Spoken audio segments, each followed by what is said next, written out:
Hello and welcome to State of the Economy. Today we have with us a special guest, Union Railway Minister Mr. Suresh Prabhu, but we will not waste him just on the Railway Ministry or discussing just railway issues, because he has great public policy insights on the overall economy, and he himself is has macroeconomic understanding of the way things are working today. Welcome to our show, Mr. Suresh Prabhu. So, the last time we spoke about 4 months ago, you had said that because of global headwinds, there was still some stagnation in the economy, which was showing also in terms of lack of growth in the freight traffic. But now things are looking a little better, because data shows that there are some green shoots in terms of higher offtake of steel, cement, oil refinery products, and all these things probably have to do with the big public sector driven investment push, and railway is a big part of that, right? So, how do you see things evolving in the macro economy? Firstly, you are absolutely right that whether we like it or not, in a globalized economy of a kind that we all live in, what happens in the rest of the world affects you, sometimes for a good, but sometimes adversely. So, today's situation in the rest of the world continues to be very grim. US is not growing as fast as we thought it would. Europe still seems to be in trouble.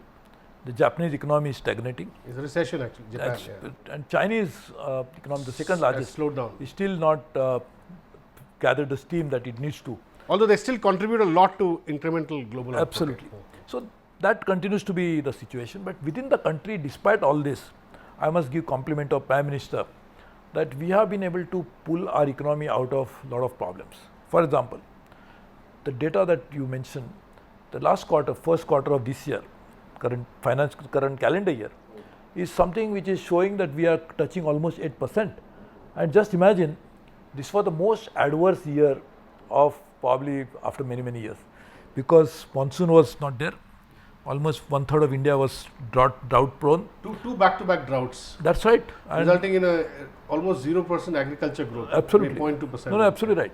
So, considering all that, I think this close to 8% is a phenomenal achievement. And as it goes on and as we gather the steam now, we will be able to pull it out in a big way. Now, what is that? Can I add one caveat here? Should you be satisfied with 7.9%? Because going by the old GDP series, you would still be around 6.5.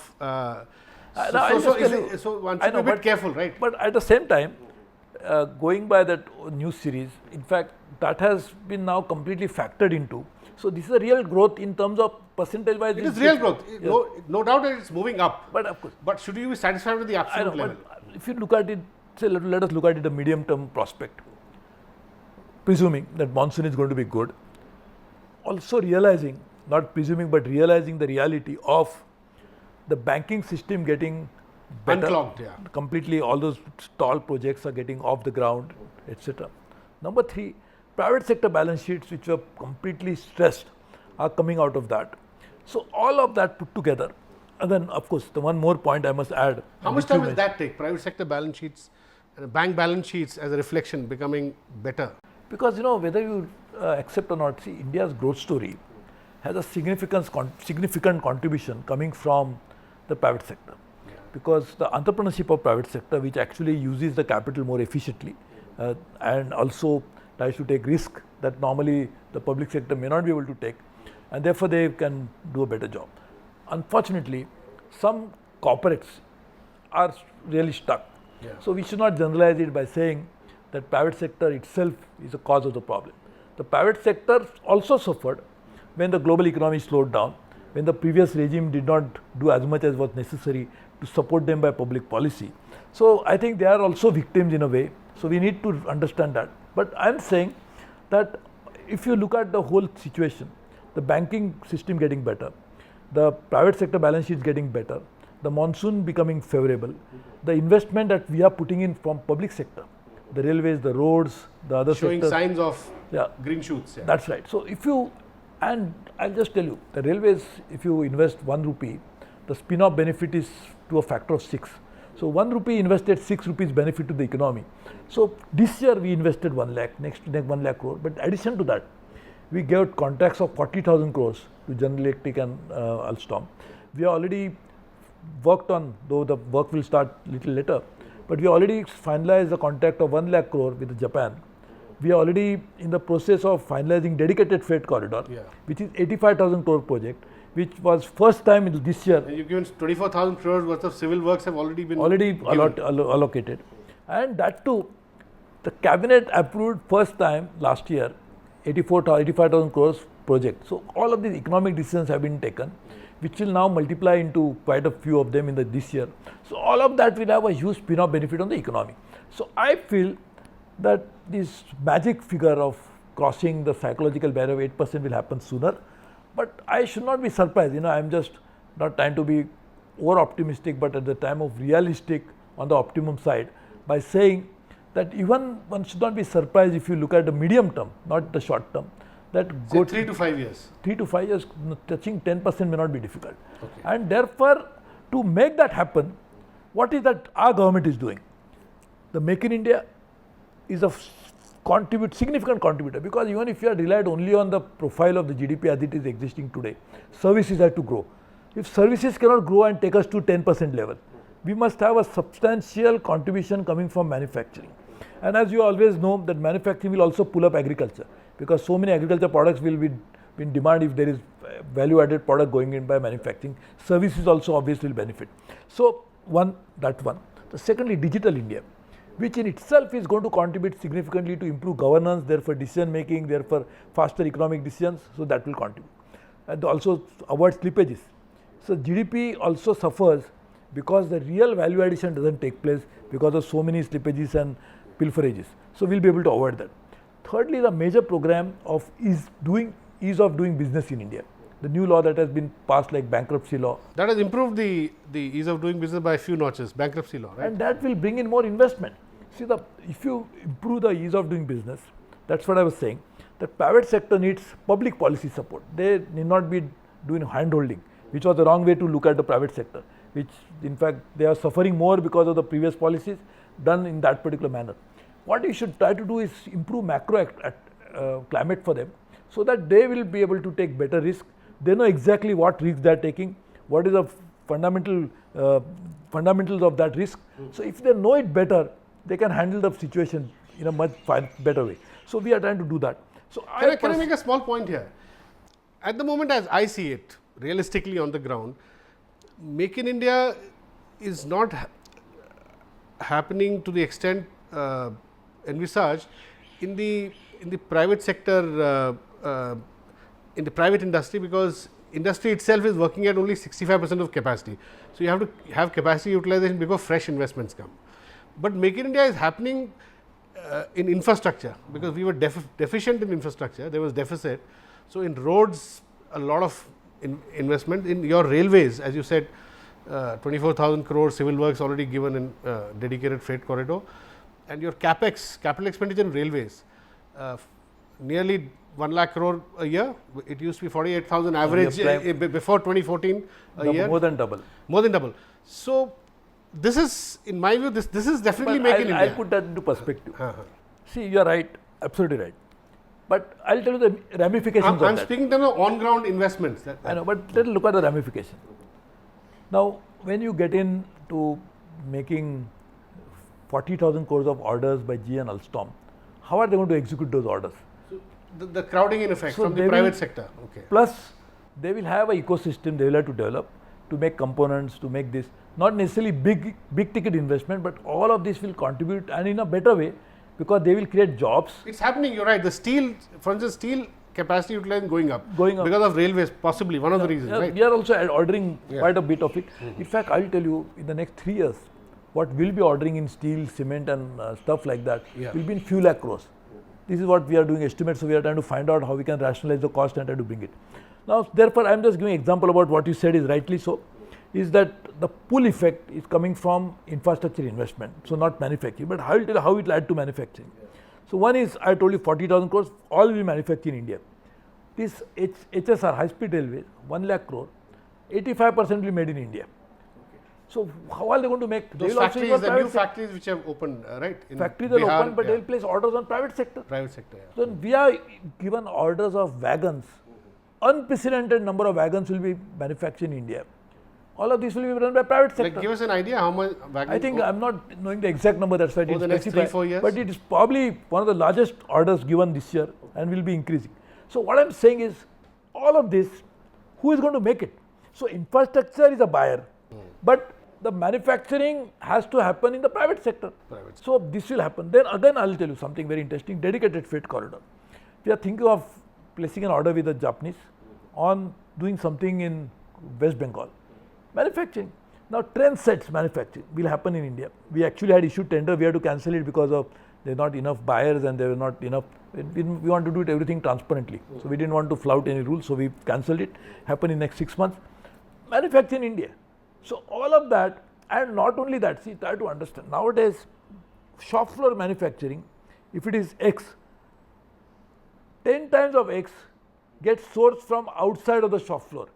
Because components, the ecosystem get developed, the supply chain get developed. So the benefit will accrue to a much larger number of players. When railways place order on one company in turn will get it sourced from so many other companies. The entire ecosystem will get completely benefited from it. So I think this is a sea change that is going to happen. So what I was saying was, the Prime Minister's program of Make in India, and incidentally, Standard & Poor has said that Make in India is working on the ground. So it is no longer poor, we are rich now. Standard & Poor itself has said. So one is these programs of the government, which will mature in the next few years' time to its fullest capabilities.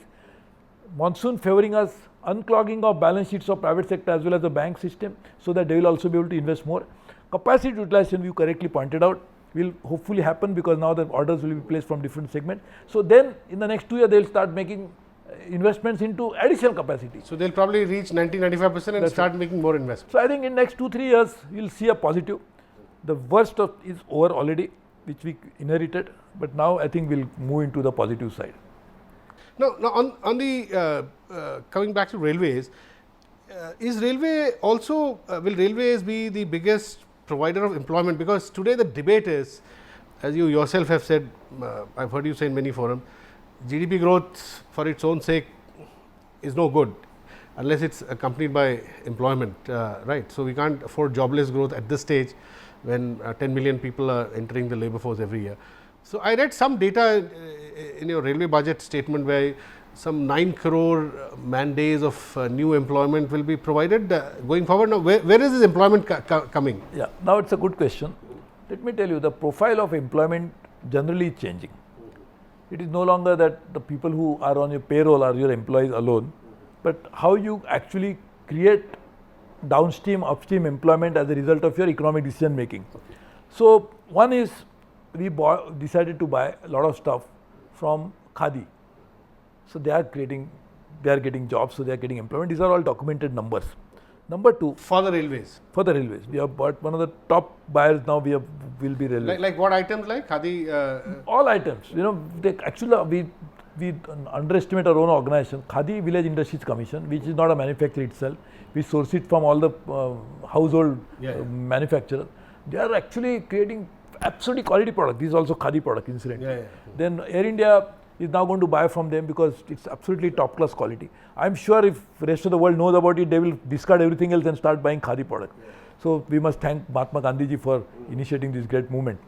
So this is one. Secondly, the huge job that we create because of construction. Now all the new lines that we are going to construct, and you will be happy to know that what our typically not just capex has improved dramatically, but that shows into what? The capex improvement shows into the new track that we are laying used to be only around 4, has become now almost 8, which will become 19 kilometers per day. 19 kilometers a day is phenomenal. Addition to that, because this is the sea change we are doing, is the first time we are signing agreements with the state governments as joint ventures. So they will also add capacity. Like Maharashtra government itself is planning 79,000 crores of investment into railways, not on from their own balance sheet, they don't have that much money. But where are the state governments getting the funds from? One is that, see, firstly, they're borrowings, and we'll put 50% equity, they take 50% equity. The debt equity ratio for an infrastructure company need not be only 1:3, it can be even higher. And that too, the institutions like multilateral agencies are very comfortable lending money for such projects. So all of this will carry. Creating a special purpose vehicle. SPV, it's not necessarily SPV, it's a joint venture, separate company. Earlier there was a cost sharing concept that Kerala will give 50%, Tamil Nadu will give. That's not a real sharing. This is a only thing. But what you are doing is a separate company in which ownership 50%. You are bringing additional source of funding. And also increase the bandwidth of implementation. See, what happens is when you create a separate company, when cost sharing means the same railway organization is going to get funds. But fund was not the only reason why the projects were delayed. It was one of the major reasons, but not the only reason.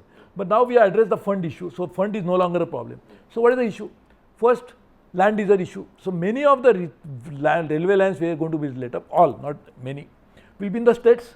So if the state is not partner, they will say, we are giving you money, now you handle all the problem. The state will have a buy-in on those things also. Yeah, so we change the paradigm. We said, you are not only funds provider, but you are also the partners with us. So 50% ownership. So ownership gives a different dimension to the whole thing. Secondly, the bandwidth of implementation. If you have a separate company, that means separate employees, they will be able to implement. So that will be new employment. Yeah. Employment will be generated also. So all of this will add to, so construction is going to add employment. So one is, then if you reach a figure of 19 kilometers the next year, that huge, imagine the employment that will be generated. And plus, how many states have you signed this? 16 states. 16 states. Okay. Tell me, I studied your balance sheet post the railway budget. Your plans are very ambitious. You are doubling capex from average 48,000 crore before 2014. Now you are 1 lakh crore every year, right? And now this year 1,21,000 crore. Yeah, 20,000 crore. In addition to this, as I gave you the figure of outside of the budget, will be even far higher than these numbers. Okay. If you take dedicated freight corridor, if you take state JVs, if you take. So probably it will be closer to maybe 2 lakh crore. More than that. More than 2 lakh crore. Now, the next question, the question that arises here is, spending needed, very good, but in the next 3-4 years, your interest burden will also increase. I've noticed that normally railways, they raise their funds broadly 1/3 borrowing, through borrowing, 1/3 from government centers budgetary support, and 1/3 through own resources. I have noticed that in the next 3-4 years, your own resources, because of the interest burden, will be very minimal. So most of the funds will have to come from either borrowing or budgetary support. So are you comfortable with that? First of all, is that correct, my understanding? No, I'll explain to you. First of all, what is the funds going into? It's going to infrastructure creation. Absolutely, that there's no doubt. No, but I'm just giving an example. So the better question to ask is, are we better off without investment? Yeah. Suppose that's a better way to understand the situation. Investment is needed. So if you don't invest this money, we are in a worse situation. So we had to invest the money. So if you have to invest the money, you have to find the money. So finding the money is only one source today from the budget of the main budget, which is not there. So therefore, if the investment is imperative, unavoidable, essential, then you must find the money. So we found the money. The second question then comes is servicing it. I'll give an example of the rest of the world. Our debt to equity ratio in the railways is far lesser than any railways in the world. So no railways in the world could add capacity without this. Thirdly, we will not be able to maintain today's situation where the market shares are falling, etc. Even at that situation, we will not be able to maintain unless you invest the money. So for survival of railways, investment is a must. Now the question, how do you service it? I'll give an idea. Suppose we are trying to use the borrowed money. Because we are borrowing money, we can spend more. So we are spending the money through the PSUs, like IRCON, like RVNL. If you disinvest part of that, because you are investing more, you are spending more, that's why the valuation will go up. Yeah. The increased valuation, if you partly disinvest, will be able to pay off the entire loan.